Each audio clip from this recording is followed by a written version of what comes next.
We were talking about, you grew up there in the 80s and 90s during the, I believe they called it the Northern Irish or Northern Ireland conflict, right? Yeah.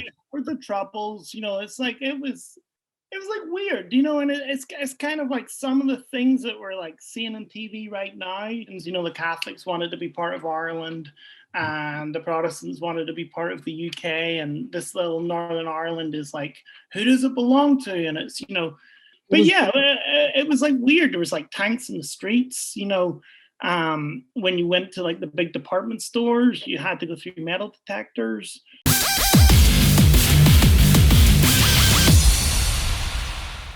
Hey everybody, welcome back. We are joined this week by Paul Clegg, legendary manager of the band Thursday, and pretty much everybody else on the planet, if you can remember that stuff. So, how you doing, Paul? Pretty good. How are you guys? We're living the dream, one day at a time. Yeah. Where you at right now?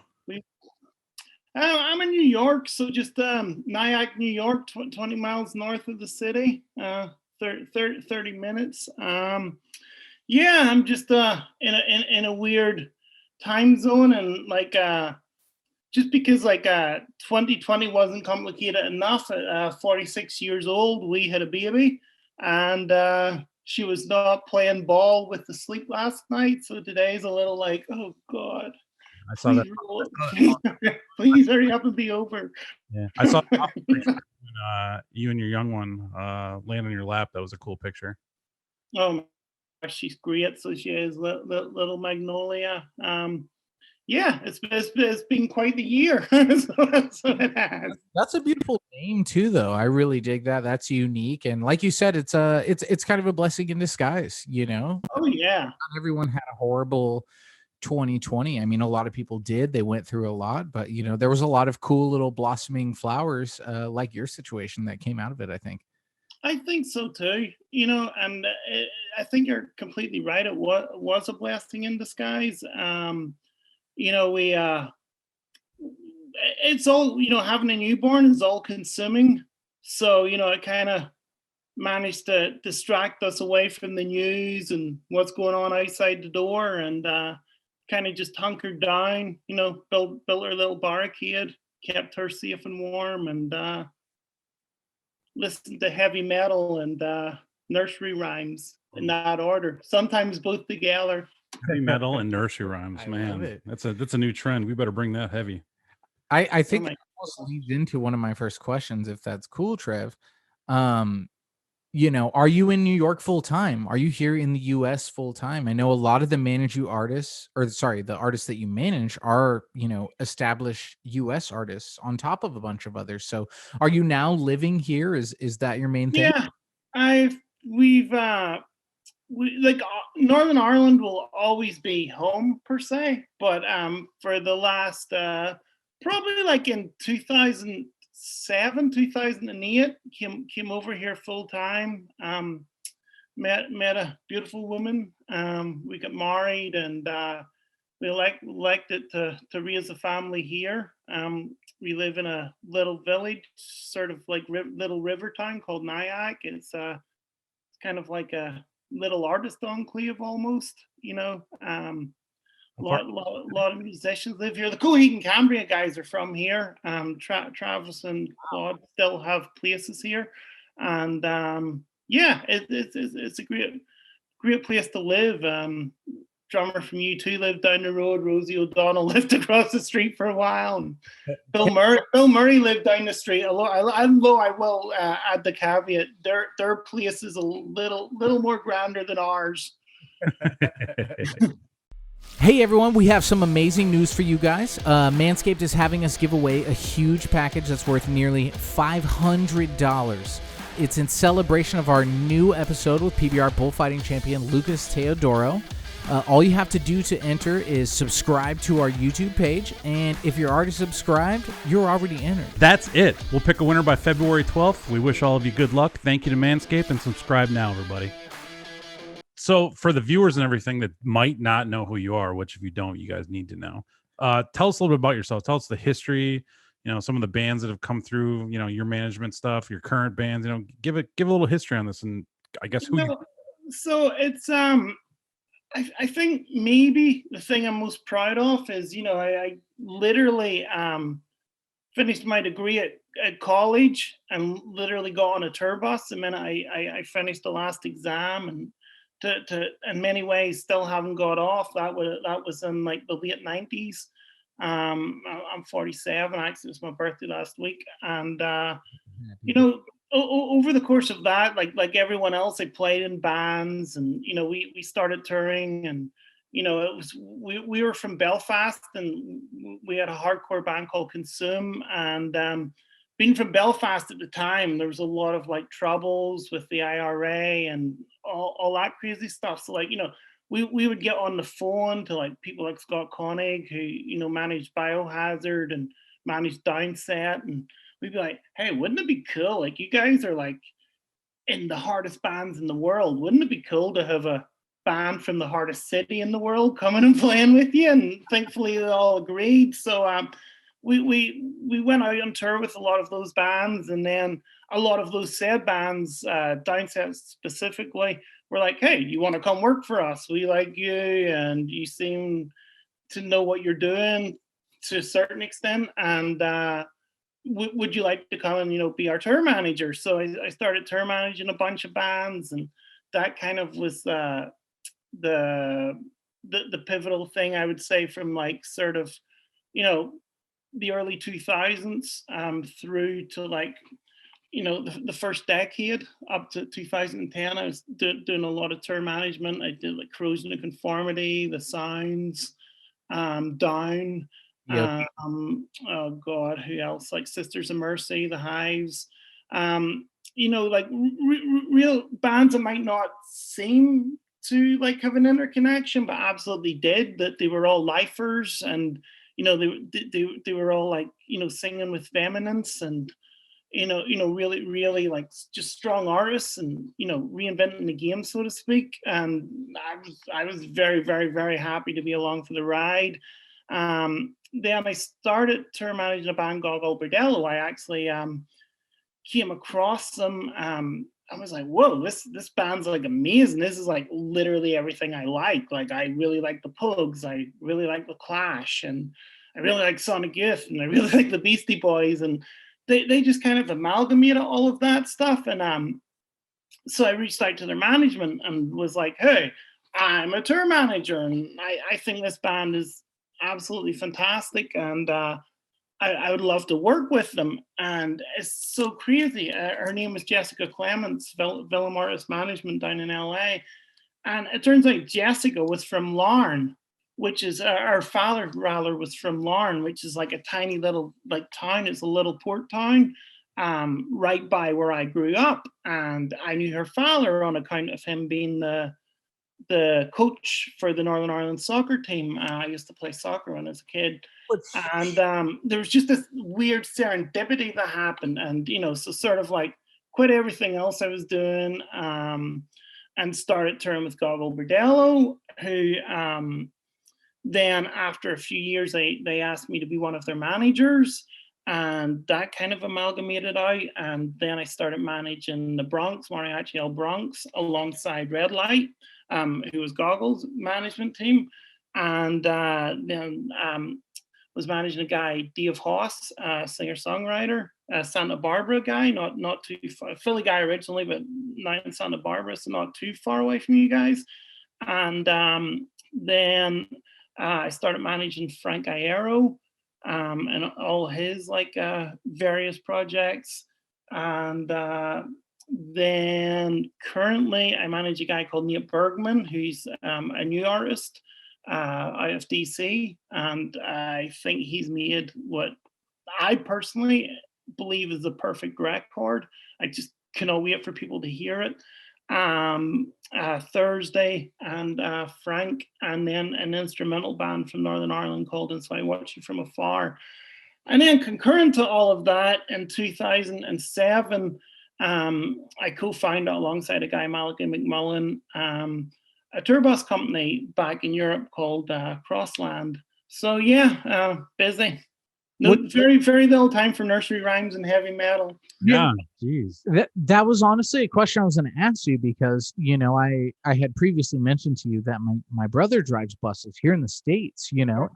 Done some bands on some national tours, and he's currently doing charter buses, so maybe like a trip to Reno, California from Sacramento or something. But it's what he does full time, and he's really passionate about it. Mm-hmm. That was kind of going to be my main question is just knowing what my brother does on his kind of small independent scale. How can you manage such large scale touring and rentals and acts of your buses? I saw you guys have a fleet of brand new Serta buses. How are you able to balance that between kind of your, for lack of a better word, illustrious music career? You have a lot going on musically. There's a lot of emails, a lot of text to reply to every day. But at the same time, if you've got, all those rigs on the road, I'm wondering how you balance that. I think there's like one attribute that's really important is I've always really been good at taking credit for other people's work. No, just it's Best answer I've ever heard. I love it. But I take everybody else's glory. So. No, it's just like you everything you just like with the bands you find like Frank is a great tour manager, Carly Hoskins tour manages Frank and tour manages Thursday. Cara Shaw steps in on a lot of Frank stuff as well, and you just surround yourself with good people, and everyone works as a team. And I think where there's a will there's a way. It's like I think having like the bus company and working with that, and the bands it's I don't think it's ludicrous at all. I think like laziness and complacency are like absolutely detestable traits to have, and you just try your best, and you just try to surround yourself with good people and fucking hope for the best. Did you guys did you pivot with the buses in Europe during the pandemic with the fact what they did in the States here where they kind of rented them out and people would just take vacations in them and stuff like that? Did you it's a yes and no. It's a little more complicated in Europe because there's so many borders, and like a lot of people close their borders down. And then, lest we forget, while this whole pandemic stuff's been going on, there's been like Brexit has been coming in, which, just further complicated matters. So, we kind of, honestly, we parked them up. We did some events. We did, I guess where we pivoted was there's some really good recording studios in Ireland. So, we partnered with recording studios and we parked buses up there, and, a lot of bands made records, stayed on the buses, at the studios.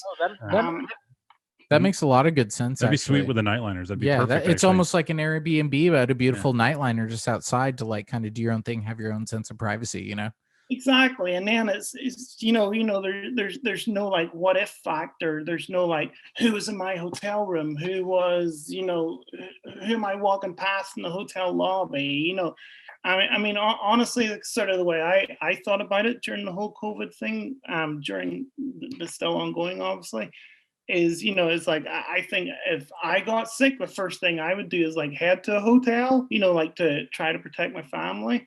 Absolutely.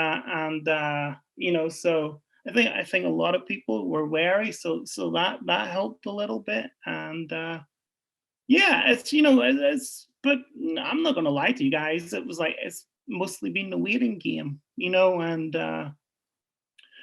thankfully, like, we have a few other things going on. We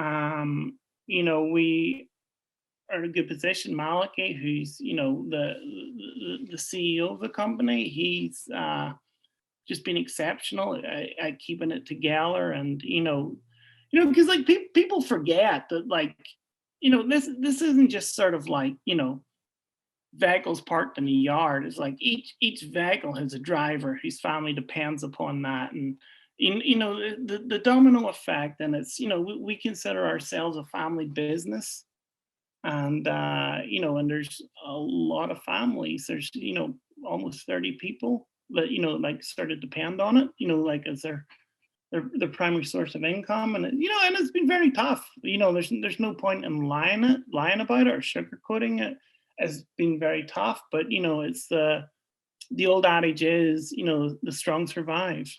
Absolutely. Yo, what's up, guys? Sorry to interrupt you, but before we get back to the show, make sure you subscribe to our channel right now. Yes, right now. We thank you for the support, everybody. And we're going to get right back to the action. Well, and too, just to make a point that maybe the listeners aren't fully comprehending is we're not just talking about Ireland here, folks. We're talking about, they're leasing and traveling vehicles across the entire UK. And that's where that border stuff comes into play extremely heavily, because it's not like the United States, where you cross from California to Nevada and you're like, wave a big flag and you're like, oh, I'm here in Nevada. It's really serious over there. And you guys actually are covering a lot of ground. I did a little bit of research on the company, and it honestly blew my mind. You guys are fulfilling, not even just, the buses and the drivers, but you guys are also a service that provides top-notch tour managing, top-notch production managing, people that can really put an artist in a situation to thrive when they're making money and touring. Yeah, look, it's very difficult, the whole, and it's very easy to be like, oh, woe is me or woe is us. It's everyone's been affected unilaterally, and I think, and it's funny, Malik and I were talking last night actually, and one of the things we talked about is, just even how we're connecting. I think like what this is afforded us the opportunity to do is it's afforded us the opportunity to look at what's really important. It's afforded us the opportunity to network like never before, to, commiserate together, also celebrate together, get ready together. And, I think like, forming alliances, partnerships, schemes, let's fucking go. Do you know what I mean? It's like I think that's what's really important. It's like, really aligning the trips together and getting ready to go for when this is over. That's, how we've been spending our time. Have you found any new businesses or anything like that? Your new side hustles while during the whole year off? You got a million things going on. There's like, it's very, God, it's very like easy to sort of like be like, well, we're pioneers or we try to do this, but like the thing I'm most proud of, and I think like not just from the last year, I think from like aside from like my children and my family, the thing I'm most proud of is like last St. Patrick's Day, which is obviously the 17th of March. We were sitting in our living room and we were watching TV and we were watching the news, and obviously the St. Patrick's Day parade wasn't happening, and my parents, when we were kids, they used to come to New York to St. Patrick's Day parade. It's like, as an Irish person, it's like, no one cares about St. Patrick's Day in like Ireland anywhere near how they care about it in New York. And I was like, man, this is really sad that like the St. Patrick's Day parade's not happening this year. But then that wasn't even the focal point. The focal point was that all these hospital staff couldn't get masks, that they had no PPE.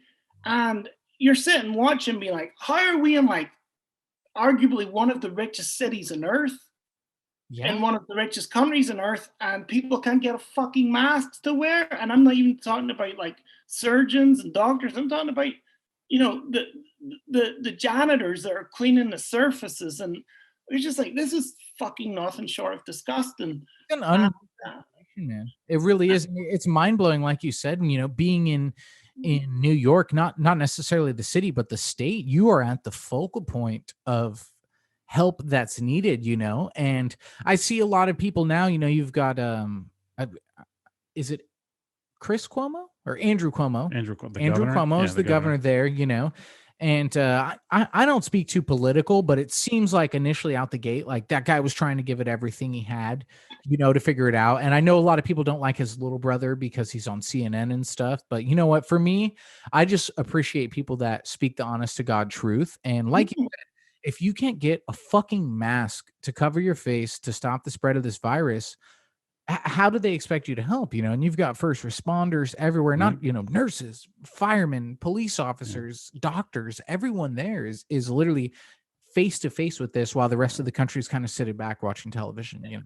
It was disgusting, and I remember watching it and was sitting like being like, how can this be? This is like, you're literally pinching yourself to see. And so then, I'm the kind of person that's like, if I'll try to research things as much as I can. And, people were talking about the cloth masks. Obviously they weren't like, N95 quality, but like anything's better than nothing. And when I heard the word cloth, I was like, holy shit, we have a fucking warehouse full of t-shirts and a warehouse full of fucking hoodies and all that stuff. So we find these groups, we find these groups in like New Jersey and New York that were just basically like housewives who were sewing masks for essential workers. So we got a truck to pull all our merchandise. All our merchandise is stored and sold out of Charlottesville, Virginia. So we got everything brought up, like literally a truckload. And these sewers got to work with Thursday merchandise. And turned them all in. This is like literally St. Patrick's Day. Turned them all into like masks that were all handed out. Then the other thing was like even the good masks that people were getting, there was no elastic. There was a massive elastic shortage in America and the world for them to. So they were able to use like the collars and the sleeves, especially on the like the skinny fit type, which is very, very on vogue with Thursday fans. So they were able to actually repurpose that so they could use them as like ties. And so this went crazy. So then at the end of March, when we did that, we were like, yo, we don't want to stop. Like we want to just do everything that we can possibly do. So we felt really weird about putting the band's name on a face mask, but the band's logo was a dove. So we made up masks. Like we had a factory produce masks with a little dove here. And we told everyone they're $12. They're $12. And anyone that buys one, the band will be able to donate 3 masks that are factory produced. And that's pretty unreal. To a frontline worker. And I mean, honestly, it's like not to like sort of like sit here but like, I feel like we did something that like I'll fucking be proud of for the rest of my life. Do you know like, and it's not trying to get kudos or not. It's just like, how the fuck is no one else doing this? Like, why the fuck are people not doing something here? Any press for that? No, I didn't see any press for that. How many did you guys get rid of? If you're able to share that, thousands upon thousands. I mean, Rolling Stone did a big thing on it, and like BBC, and it was like, it was kind of like, and then it felt weird because like people were wanting to talk to the band about it, but we didn't do it to like sort of like elevate status. We just did it because we were just like, why the fuck wouldn't you try to do what you can? And this is all we can do right now. Yeah. I think that's one of the coolest things about it. Could you imagine if, every band on that scale of a band like that, where they are maybe sitting on a warehouse full of fucking clothes that could be mass for people, just up and decides, hey, check it out. You fucking buy one, we can make 3 for people for free. I think that's a really honorable kind of a mensch, That's cool. That's something that's amazing. Is it still going on? Are you guys still doing it? It was we did it, and then we were just kind of like, the hospitals it started becoming like where it almost felt like the hospitals were suddenly able to get proper PPE, and then we just felt like, okay, we feel like we kept just manufacturing conventional merchandise and doing like financial donations because we kind of felt like okay, is this going to start becoming something that we're trying to do to get press? Do you know? And it's like at some point it becomes this like, sort of like supply caught up with demand. Like there's like people don't need a fucking cloth mask anymore because they can get an N95 now, or they can get a KN95 from like China, and so we've kept on to it. And then like the other thing I was proud of is like Thursday moved into like the live stream business, and we decided to do a series of events called Signals. One of the band's songs is Signals Over the Air, and we did the first Signals in August, and then we did the last one just right between Christmas and New Year. And again, that was something. The first thing that we did, we were like, you know what, Thursday fans are fucking cool, and we were like, unemployed tickets are going to be fucking free. If you've been fucked by this, we're going to keep lots of unemployed tickets, and we're not going to ask you to send proof. We just know our fucking fans are cool, and they're not going to take. And it worked out great. We managed to like donate a whole bunch of money to charity. Like from things that we sold. Like for instance, for the last one, the band did handwritten Christmas cards, like and New Year's cards. Like one of the band's like sort of like crowd favorites. It's called Jet Black New Year. So we did like a Jet Black New Year card, and the band all, like they basically drew them themselves, like created like an original piece of art, I guess. And, and we give all the money that we made from selling those cards, which were $50 each, to the Bowery Mission, which is like, right where CBGB's was, and like, like lower Manhattan. It's, a homeless shelter. And, we just fucking tried our best. Like that's all we did. And we're not like, we were able to give a little, we sold some tickets, we sold some merchandise. It kept, the band ticking over. And even back, one of the funnest things, like the band I was telling you guys about, the instrumental band, and So I Watch You From Afar, we actually did an event in the Titanic Quarter in Belfast. Where they built the Titanic. We did a drive-in show, but we called it "And So I Watch You From a Car," and the band's called "And So I Watch You From Afar," and we did a car show, and it was amazing. It like reinvigorated the band, and it was so crazy. Irish people being Irish people, like people were playing along in their car horns. So where they would normally go like "whoa" or whatever, they were like "brr, brr, brr, brr." And it was like a moment.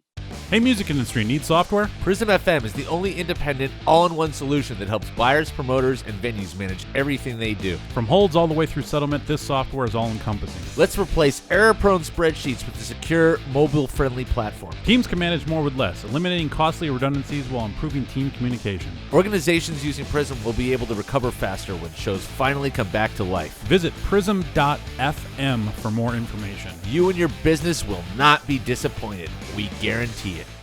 Fellas, your balls happy? Support for Swenson and Bance is brought to you by Manscaped, the best in men's below-the-waist grooming. Manscaped offers precision-engineered tools for your family jewels. This stuff has some sick features. The waterproof technology allows you to groom in the shower. One of the coolest features is the LED light, which illuminates grooming areas for closer and more precise trimming. Let's get that bush and tush clean. Get 20% off and free shipping with the code BUYIT at manscaped.com. Make your testes their bestie. Your balls and your partner will gladly thank you. Oh, yeah. Hey, everybody, it's Trevor and Adam. We want you to check out Dynamic Talent International, the boutique booking agency with a personal attention to their clients' needs. From music talent, seminars, podcasts, and YouTube, DTI represents a wide range of incredible clients. Visit dynamictalentint.com for a full roster list and contact information. Go check it out. Well, and you did tell me, you were like, hey, I'm gonna show you my mild connection between the music industry and the Titanic. And we talked a little bit earlier, but I was just explaining how, I absolutely love the Titanic. I think, maybe to somewhat of people in America, it was a phenomenon. They saw the movie, But it's an extremely real story. It is still to date one of the largest disasters in the history of mankind, and a lot of people don't know that the ship itself was built right there in Belfast, Yeah, Ireland. Harland and Wolff Shipyard. Southampton, Harland and Wolff, correct? Harland and Wolff Shipyard. Yep, and it's like it's called the Titanic Quarter, and it's like I used to work at an events management company, and we actually where the shipyard was, we built like God, I'll never forget it. We spent £350,000 building a rally course, an urban rally course, like tarmac and berms and ramps and all that stuff. And we did like a rally there, and then took it all apart the next week. It was like I was just like, oh great, there's like multiple houses like just gone. That was like But we did the Titanic Quarter World Rally, and the Subaru Impreza's like Pro Drive came in, and like race cars like in the Titanic Quarter where the ship was built, and then it was like the same events company, because I know you're a big MMA fan. We God, this is like about like 2001, I want to say. We decided after the success of the rally that we would do a cage fight in Dublin. So we decided to do like Ireland's first ever cage fight. And I really liked a band called Sigva, a New York hardcore band. And we were doing all the marketing for the cage fight, and we had like set it up, and like the lights, we had like built lighting rigs on top of trucks. So there's like the cage in the middle, and we had the 4 trucks with the lights on it, like so it looked kind of almost like a Sylvester Stallone movie or something from like the 80s, with like these 4 semis, like the were the lighting rig. And I really liked Sick of It All, and we were like, what are we going to call this event? And I was like, well, Sick of It All's live album is called Blood, Sweat and Tears Live, so why don't we call this Blood, Sweat and Tears, right? So like Ireland's first cage fight, Blood, Sweat and Tears, like this. They were like, yeah, let's do that. That's this crazy poster. I'll never forget it. So like we had put this all out, and it was like one Sunday, it was like just reading the newspaper, and it was like, Irish MPs banned Blood, Sweat and Tears, Ireland's first MMA. Like, there's no way that there can be an event where like guys are fighting in a cage called Blood, Sweat and Tears. So the government shut it down. So thanks, Think of It All. Tell me you still have the poster from that. Oh God, yeah, hell yeah. You got to send that to me. I'll post it on our socials. That'd be awesome. I'll scan it. I would love to see it. And Irish too, Irish sports in general, not just football, but obviously like there's the surging Conor McGregor, who is just a individual legend in himself, who is fighting next week, not this weekend, but next weekend. I'm looking forward to it, and I'm sure the world is at the tape. But if he doesn't retire beforehand, dude, hey, that dude is so enigmatic. I think everyone in mixed martial arts owes him a serious gratitude. He elevated pay.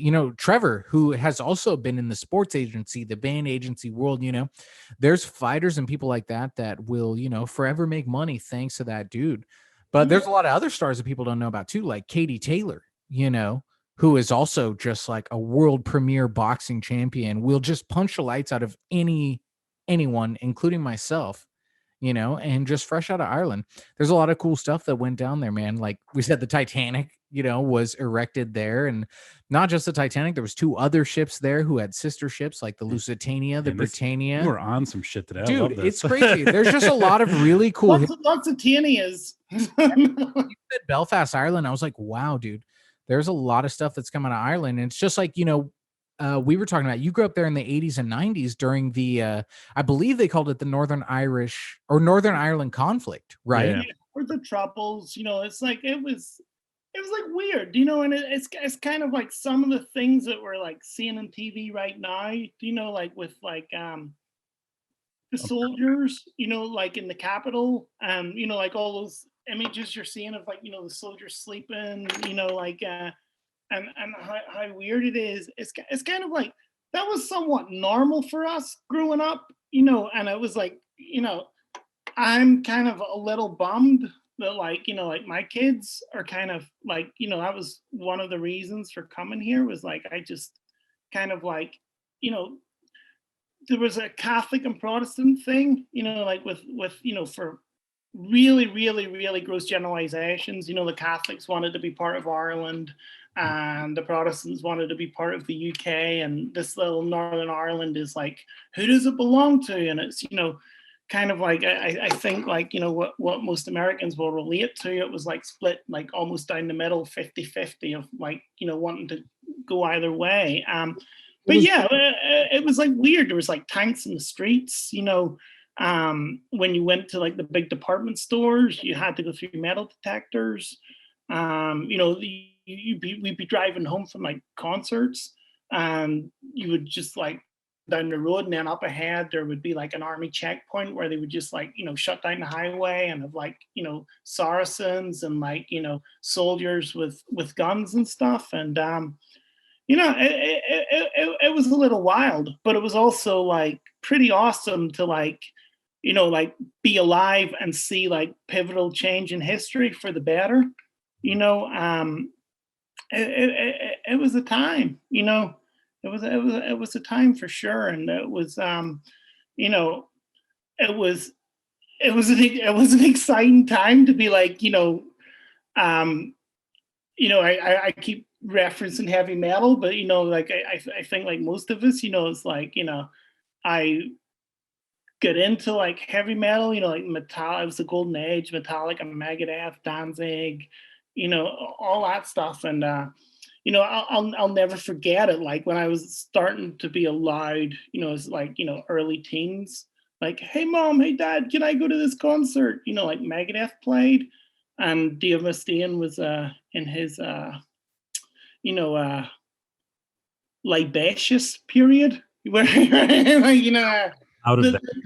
But I know what you're saying, yes. the non-Tai Chi Dave Mustaine, I believe it was So Far So Good, So What's Her. Them and Sanctuary played at the Antrim Forum, which is a little town outside Belfast. The Antrim Forum is like a leisure complex, What size is that room, if you don't mind me? Like probably 2,000, 2,500. Wow. And what year was that? Oh God, this was like 94, 96, something like that? No, God, no. Like I'm thinking like 80 87, 88. And I thought he got Metallica in 87. I you know what? I could probably look it up. Or if you guys are at the computer, it's fine. Digital illiterate. No, I believe it was the late 80s. Right. It was like, and they were on Cormac Anarch in the UK, and he dedicated it to one political party who, the other political party, and literally it sparked this crazy riot.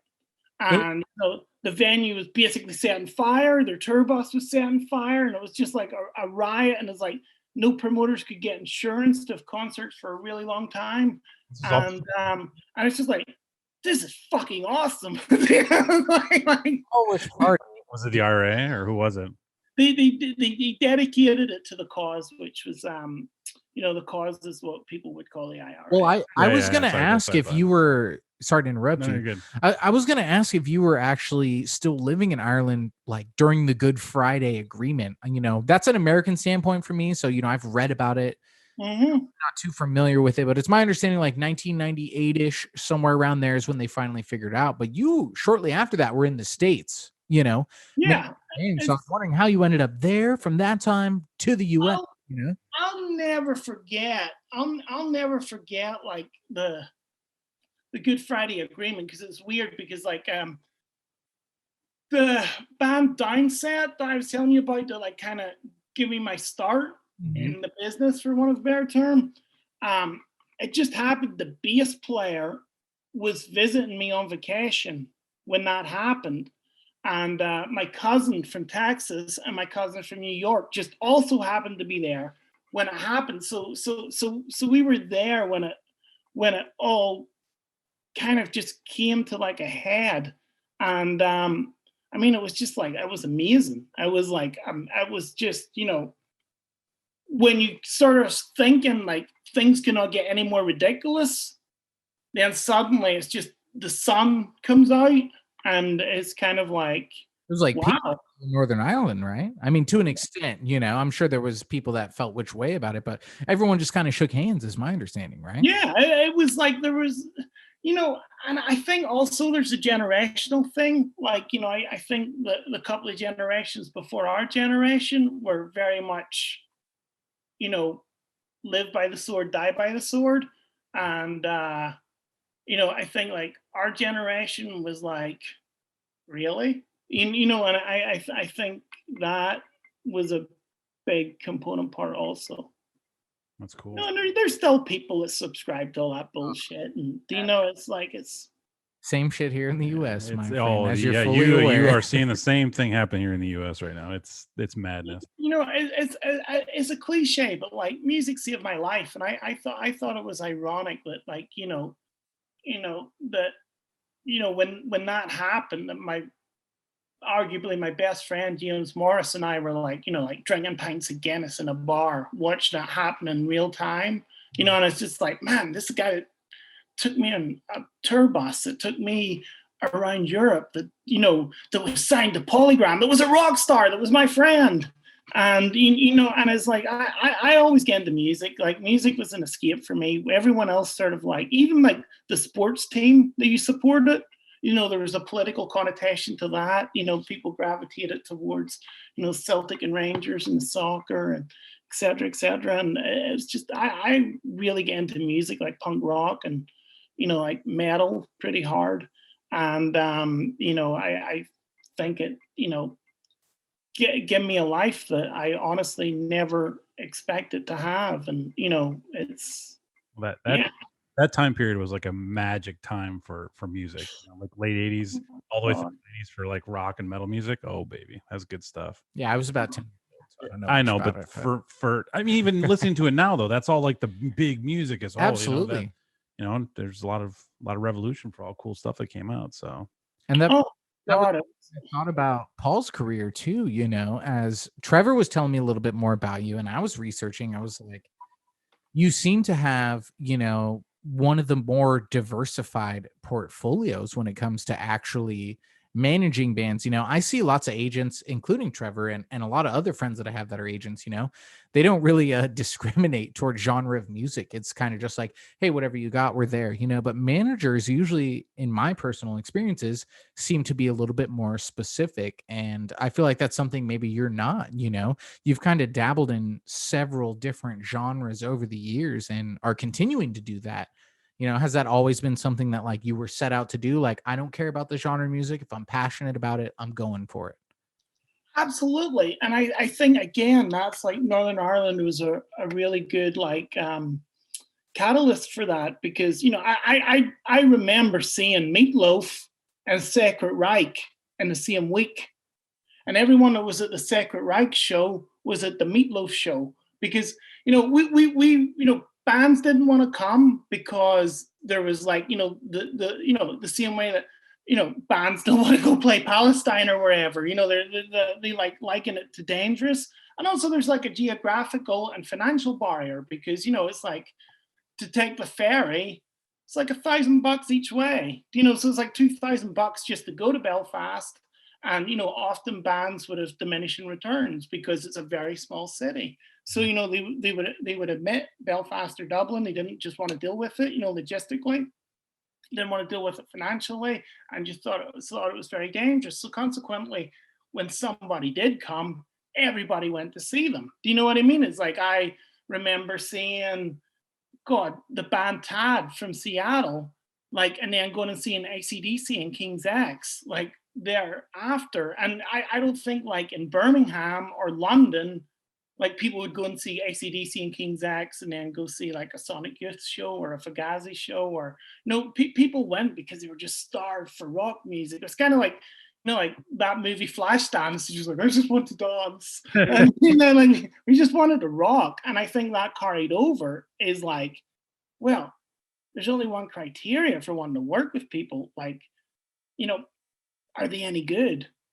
And it's kind of like, the caveat that I've oh, and like I don't have streams and streams of staff, and I've never had a business card for anything my entire life. And I think that's one of the things I'm most proud of. Like I really genuinely, when I was like the punk rock kid, like just picking up the phone and calling whatever number I could find and be like, hey, will you guys come play? One of my longest associations is with a band called Clutch. And the first time I ever went on the internet, Legends. First time I ever went on the internet was like to go and look at a Clutch website. Like no one where we came from had the internet in their house. You had to go to the library. And I went and I bought a t-shirt, and I put a little note at the bottom of the order. If you guys ever want to play Belfast, I promote shows here. And Jack Flanagan, their manager, like hit me up the next day, and God rest his soul, and hit me up the next day. And it's like the band would love to come and play in Belfast. But it's like our agent says that we don't really have a big following in Europe, and it wouldn't make any financial sense. And I was like, what are you talking about? People love Clutch here. He's like, really? And then he's like, all right, kid, if you say so, go book them a tour. And I ended up booking them a 3-week tour of Europe. And they came over, and they flew in. They all came and stayed at like my parents' house. Again, this was at the turn of the century. All stayed at my parents' house. We did a bunch of shows. Went to London. At the time, I was working for a company, Riverman, and we did a week of shows every year for Metal Hammer magazine. And they came and they played at the Underworld in London, and we did a tour. And Jack taught me the ropes, and basically took me under his wing. Became a mentor. He passed away just a little over a year ago. Jack, it's like it's like I get teary-eyed when I think about Jack. Like he basically took me on board, and it's even like it's just like a really weird, like, God, I'm like literally getting chills going up my arms right now.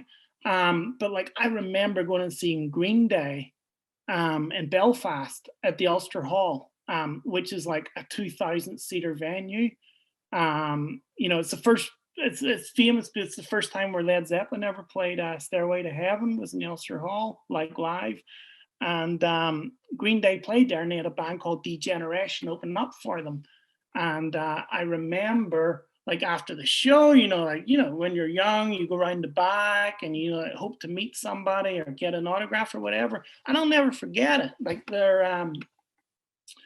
there was God, not to nerd out, but like Degeneration were on a Van Hull split level tour bus, which was like a double-decker tour bus with the downstairs hollow for putting gear in, and they had the back door open, and I was like standing looking inside, and Jack was there. He was Degeneration's tour manager, and Jack, basically give me the career that I have, give me like the introduction, give me the impetus to like basically expand. I had a job at the housing executive in Northern Ireland out of college, which is basically like public housing, and it's very you do 2 years in this, and then you elevate to this level, and it's like, and after 25 years you retire with a pension, and so like I was kind of in that trajectory, and then I remember, doing like punk rock shows and like sort of booking bands on the weekend. And, I was like, remember having a conversation with Jack one night, and, he was like, what the fuck are you doing? Do you know what I mean? You don't give a shit about any of this. Like, go and get in a fucking tour bus with a bunch of bands and fucking live your life. And like I literally quit the job the next week. And, when I first came here, I managed to secure a visa called Alien of Extraordinary Ability, and you have to have 10 people cooperate that you're basically can do something that no American can do. Like so I asked Jack, would he write a letter, and he wrote the most beautiful letter, to the immigration people, the Department of Homeland Security.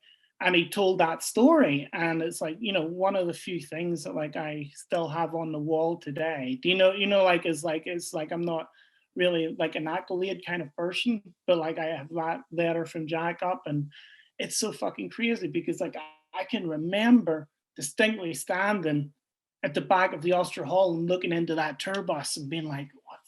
I'm like not like trying to see a rock star, being like, whoa, there's a microwave and there's a TV. Whoa, this is crazy. And it's like, I was like, that's so cool. And then, you know, like Jack was the tour manager that was sitting in that bus that night. And, you know, I had the after party for my wedding was at one of Jesse Mallon's bars. And, you know, Jesse was in that bus that night as well. As a singer of Degeneration. And it's just kind of funny, like all these little serendipitous things that happen. And, you know, I think Northern Ireland is very responsible because it's not kind of like, you kind of have to carve your own path. You know what I mean?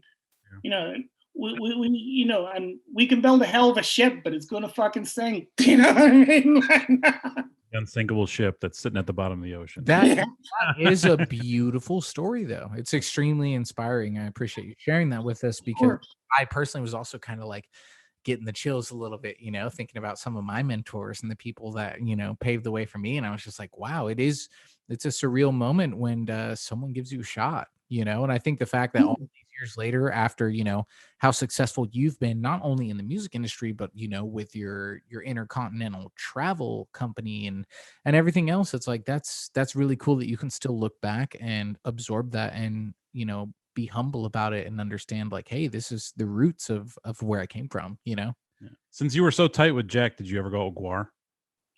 Never been out with Guar. No, I mean, it's like I know those guys, and I also know Jack well enough to be like, I probably should go.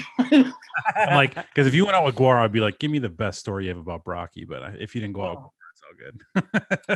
But you know what is funny? So like the town I was born in is a little town called Ballymena, and it's the only thing like the sort of like any notoriety about Ballymena is it's where Liam Neeson's from. Like he was born and grew up there, and there was a boxer called Eamon Loughran who was, you know, very, you know, did well, but like on a very, you know, like micro level.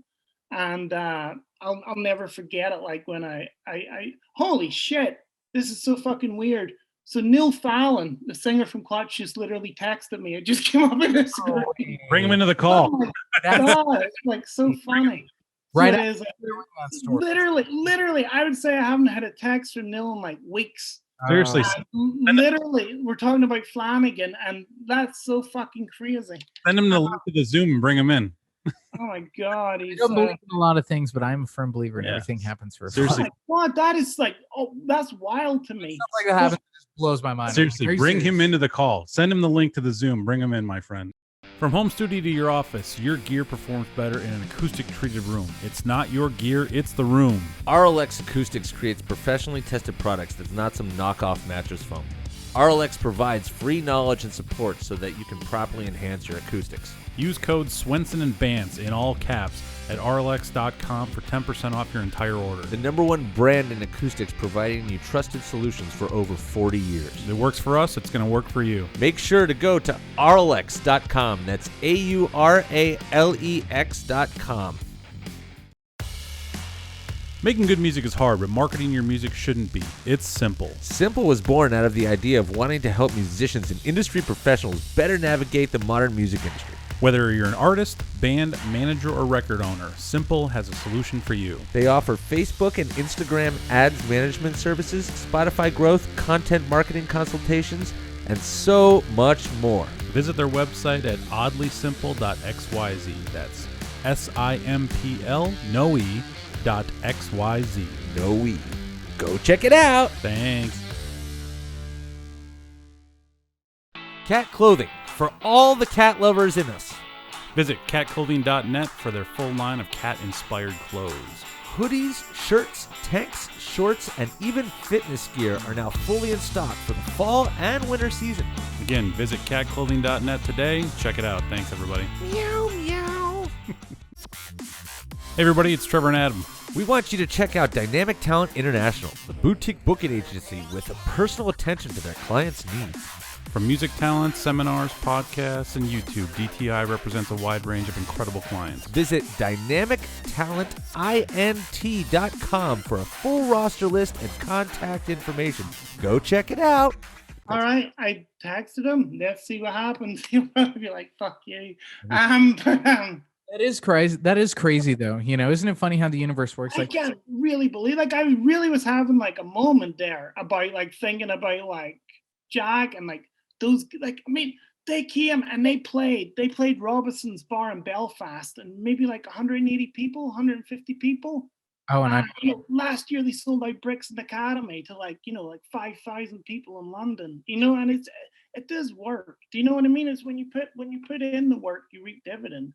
But I was saying about Eamon Loughran, the boxers, like I remember when I've been doing Corrosion of Conformity, and when Down got back together, Pepper asked me would I do like the Down tour. So, you know, like meeting Phil, you know, like for the first time, where are you from, kid? And I was like, I'm from Belfast. He goes, you're born in the city. And it's like, no, like Ballymena. He's like, you know Eamon Loughran? And I was just like, what? Like he was just so clued into like, it's unbelievable. It's unbelievable. Neil's been conspicuously silent here. He just sent me, there's a band called Sleaford Mods from the UK. And he just sent me a picture of their new album. It just arrived in the post today for him, I guess.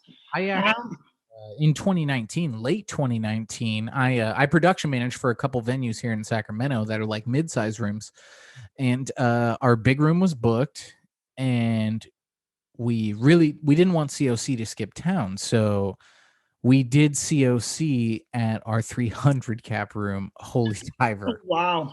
Trevor is very familiar with it. It's also upstairs, by the way. So which room is it? It's called Holy Diver. It's a beautiful room. We worked really hard on it. The only kind of shit downfall is the upstairs, you know. But also, you know, we do a lot of underplays because there was no mid-size room here in Sacramento. So it's kind of like you're either doing Ace of Spades, you're doing 11, 1200, or you know, you don't want to skip Sacramento. It's almost a B market now. So we're like, hey, let's do you at Holy Diver, you know. And COC was one that we had done there, and it was an amazing show. And I was just looking through my email. I was like, wow, like I think I still have the advance here, and all the details I had gone through. And, you know, as I look over it, you know, I'm scrolling through the advance, and it was like the easiest advance ever. They were just like, we're in a bus and a trailer, supports in vans, hospitality is a total buyout. We'll take that at load in. A runner would be great. Have a great day, COC. That's awesome. And a fan of that scale sending me an advance like that, especially as a production manager, like I'm already in love with them. You know, well, you know what? It's like I truly have been like very, very fortunate to work with people that like I asked for an autograph as a kid, and you know, it's like I used to get them to sign records, and I try to get them to sign some contracts. But it's so crazy because like I think like one of the things that totally blew my fucking mind, where it's just like I think like so many people like have these crazy expectations of like what a rock star is or what demands are, whereas I think like, you know, true rockers just want to fucking rock and just want to play. And it's like, I will never forget this to the day I die. I will never forget this to the day I die. So Bonnaroo, the festival in Tennessee, the first night of Bonnaroo every year, they do an all-star jam. So and it's, you know, like, so like one year it was like Questlove from The Roots, John Paul Jones and Ben Harper, and they just did Led Zeppelin covers. So one year they were doing it as it was all Tom Waits covers. So it was the drummer from Clegg. I believe Clegg are from Sacramento. Yeah. How is Cake so popular right now? They're on every podcast. They're on Is This Important Too? Everybody's talking about Cake right now. Yeah, I've seen him in Sacramento like twice. Yeah. Ever. So the band is one of the guys from Cake, Les Claypool, and then Eugene, Sergey, and Yuri from Gogol, Bordello. Eugene was doing all the tall mates singing, and Sergey was playing like the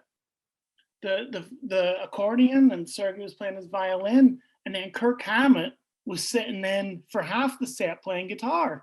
So Metallica were headlining the main stage, right? So he was literally walking off stage, getting in a golf cart, and coming over to do the thing. And we're just like, we're kind of like really worried here, because like this thing, there's literally 10 minutes in between, and it's like a 2.5 hour set, and it's like starting at like 1:30 in the morning. Like this is late at night, and like Kirk's tech hasn't been here. There's like no gear, and like so we were just like sort of like didn't want to say anything, but we were like, this is crazy. Kirk shows up with a guitar strung, just like a guitar hanging like just off his back. Johnny Cash style. Fucking Kirk Hammett practice amp, the little like cubes, like the 112 amp, and a wah-wah pedal. And he's like, could someone put a mic in this? And he put his little like 112 on the stage, put his wah in, and put a microphone in front of it. And everyone was like, he's like, I would never sell anything to my fans that I wouldn't play myself. And let me get just crushed. Did he crush? Crushed it. I just thought, hell yeah. Do you know, I've never had more respect for anyone in my entire life. Whereas, like he could have 12 people come and like, segmented all. He said, I just want to fucking play. And I swear to God, Yuri is like a virtuoso in the accordion. So him and Kirk were having like these impromptu jams of Jules where, Kirk was and Yuri would play the same thing in the accordion. They were just like both smiling and laughing. It was, again, getting the shivers. It was unbelievable. What a cool guy. Was that 2017? No, I think it was before that. Was Metallica headlined it? I didn't remember if it was 16 or 17 because it was only a few years ago, which would be 5 years ago now almost. I still think it's April 2020. Do you know what I mean? My theories of time have long gone out the window. Did you go to the final Warped Tour date? Yeah, I did. So Frank played it. They did? Or sorry, what? The karaoke they did because NoFX showed up so late. Oh my God, Kevin was just loving life that night. Oh my God. That was awesome though. Yeah, I mean, Kevin was going nuts that night just because, and it was cool that everybody got together and just started jamming out, waiting for NoFX, and of course, Fat Mike's just having a blast on the phone with everybody. That was good. That was a good night. So no, it's what a great tour. Like it's like just so pivotal, and the one in Jersey was crazy. Like when they did it in Jersey, it was like down in Asbury Park. I remember like I came home and I looked at my phone and I was like, holy shit! I walked 10.2 miles that day. Like just walking around, like I literally 10.2 miles. Thursday actually was an icon of Warped Tour. It's my understanding in the early 2000s. They were one of the first real big kind of headliner and main stagers at Warped Tour, if I'm not mistaken. It's just there's been so much alumni has gone through that tour. It's just like it's my God, everybody. They launched. I'll never forget it again. Like it's probably like this could be a slap in the wrist for old Paulie here, but like I remember the first world tour I ever did, like as a tour manager, was the Miss Machine World Tour for Dillinger Escape Plan, and like where I went with a band everywhere, like Japan, Australia, blah blah blah, and so we jumped on Warped Tour for 10 shows, and the first show was in like Toronto. And we pull up at the border and like all the bands are there, and it's like, I had no fucking clue about carnets or like stamps or whatever. Like, you know what I mean? And it's like everyone's like in this office, there's like 80 buses all full of people, and everyone's in this office going crazy. And I'm like, everyone's like, where's your carnet? Where's your paperwork? And I'm like, fuck. I don't have any of this. Like, and it's like, and it was the first show of the tour, and like Dillinger were like, I could be wrong, but I believe like they were doing like these 10 shows of Warped Tour, and then they were jumping on the Gigantour with Dream Theater and Megadeth. And we were rolling into another tour anyway. So we had like 46 or 47 boxes of merchandise in the trailer behind the bus. The only time I ever saw Dillinger was after Chi was in a medical-induced coma from Deftones, who's also from Sacramento, really good friends with some of the cats I work with, Eric Rushing and them. And they owned Ace of Spades at the time, and Deftones did a show at Ace of Spades and donated all of the money to Chi's family, and direct support was Dillinger Escape Plan. I just remember thinking like, holy fuck, dude, like I'm seeing Deftones and Dillinger in 1,000 cap room, and it sold out weeks and weeks in advance. You know, it was a wild experience. I remember seeing them. That was actually my first time and probably one of my only times seeing Dillinger, and they blew my mind. I was just like, whoa, man, that was such a travesty. You know, per guy, like it's terrible. Oh my God, it was terrible. What a musician, and what a band. You know, it's just, And what's even crazier about the Deftones, dude, and I say this through like over my years of working with them, you know, originally I was such a young kid. I used to be shell shocked. At the high school I went to, Chino's mom is the book lady, McClatchy High School. Shout out to her.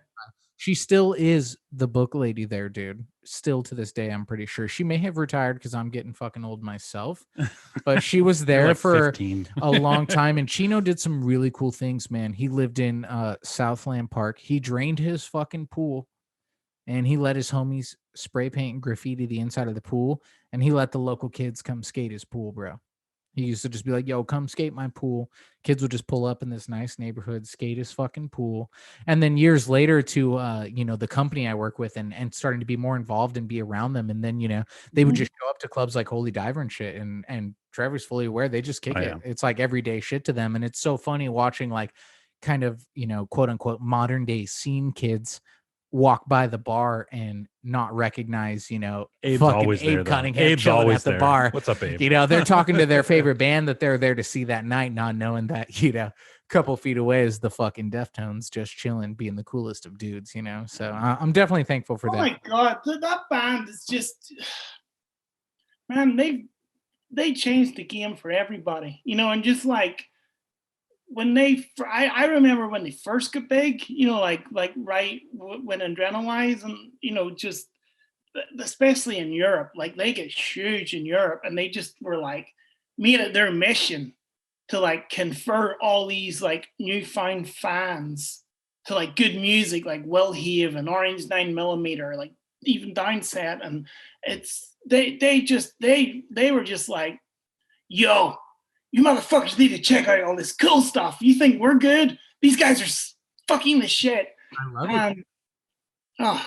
There's a flyer actually hanging up in Holy Diver, and it's really fucking cool because it's hand drawn. And I believe either someone from Press Club, which is a real, you know, I hate to use the word shitty, but a shitty little dive in Sacramento, a popular shitty little dive that people love, and it's a really big part of the culture.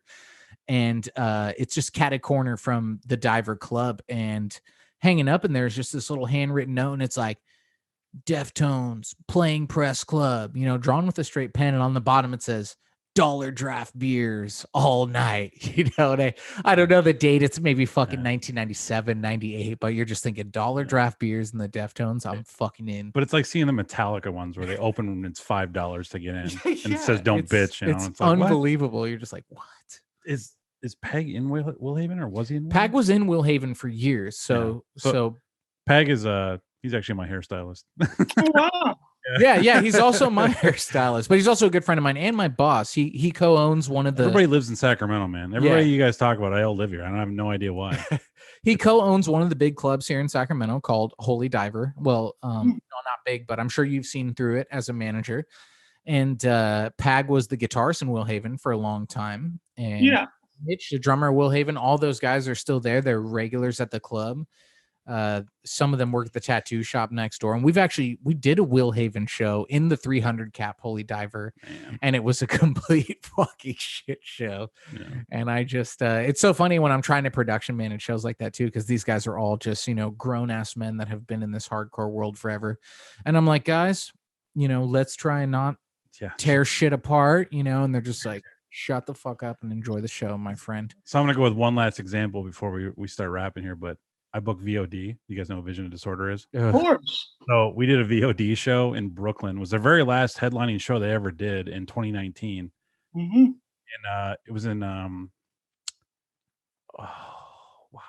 St. Vitus. They played St. Vitus. Mm-hmm. Oh my God. Talk about the craziest hardcore show you've seen in years. I can imagine. 50-some-year-old guys. Oh man.